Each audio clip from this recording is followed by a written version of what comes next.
So one of the drivers in the volatility that we're seeing in the industry is this whole notion that started just as early as last Christmas with same-day delivery. Because I think we've all gotten spoiled as consumers. We can go onto Amazon, we can order the product, and it shows up with free delivery within a day or two. And now they're pushing the envelope to same-day delivery. So you've got the big box retailers, everybody's scrambling to figure out how to do that.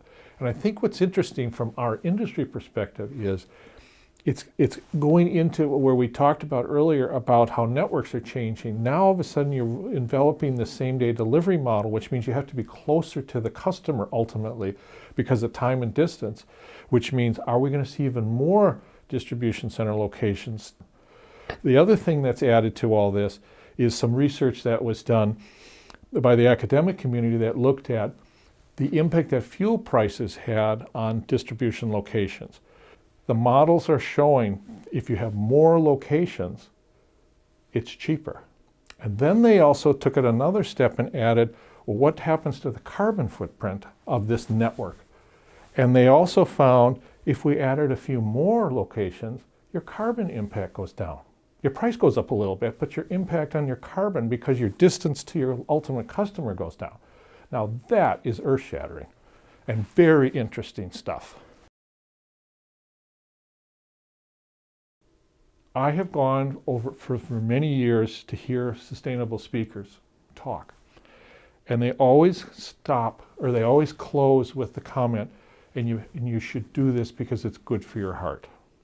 Now I'm being a little facetious here, but the problem that business faces is the small to medium-sized sector of the economy cannot afford to do some of these things. They may want to, but they have to find a way to pay for it.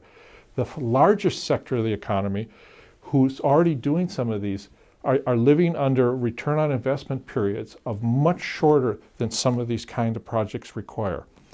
So what's very interesting, and that we at Murphy have discovered, is that whenever we look at these things, we always look at it from the environmental perspective, because that's just how we think about the world. And we also look at it and say, how can it help me from a return on investment standpoint? So one of the questions I would have if I was a student today would be, are there careers in this field that you talk about, in supply chain management, in transportation and logistics? And I look back and I say, yeah, if I was a young student today, there's a lot of opportunities. If I look just in my industry alone, the 3PL industry, or what's known as third-party logistics, it is the fastest growing segment of the industry. According to some benchmarks, it's growing at 9.9% per year the last couple of years, and it's expected to continue. Now, what that says is, in order for the 3PL industry to continue to grow at that pace, which is being driven by the major corporations outsourcing more and more of their logistics functions and transportation and things like that, that the talent pool that they have to have is growing because the sophistication of the operations that they're being asked to run are also changing. So you can think of everything from those that have an interest in the IT side of logistics to the pure operations. How does a distribution center operate efficiently and sustainably, to how do you transport the materials, whether it's from domestic sources or from overseas.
as the buying public for the 3PL services continues to evolve, especially as we leave the recession behind, they're going to go back to worrying about their sustainable postures. And with that, one of the things that most of these companies need is partners who work with them who are also sustainable, because they cannot meet the goals that they need to meet that's required by Wall Street and the investment community, that they be green and sustainable. They can't do it all when they've got parts of their operations that require suppliers and partners who are supporting their operation. And so I, at our company, made a strategic decision to say, I want to be in that position to where I can offer what we do to my client, who then can put it into his program and make him a better green company, because we've helped them get there.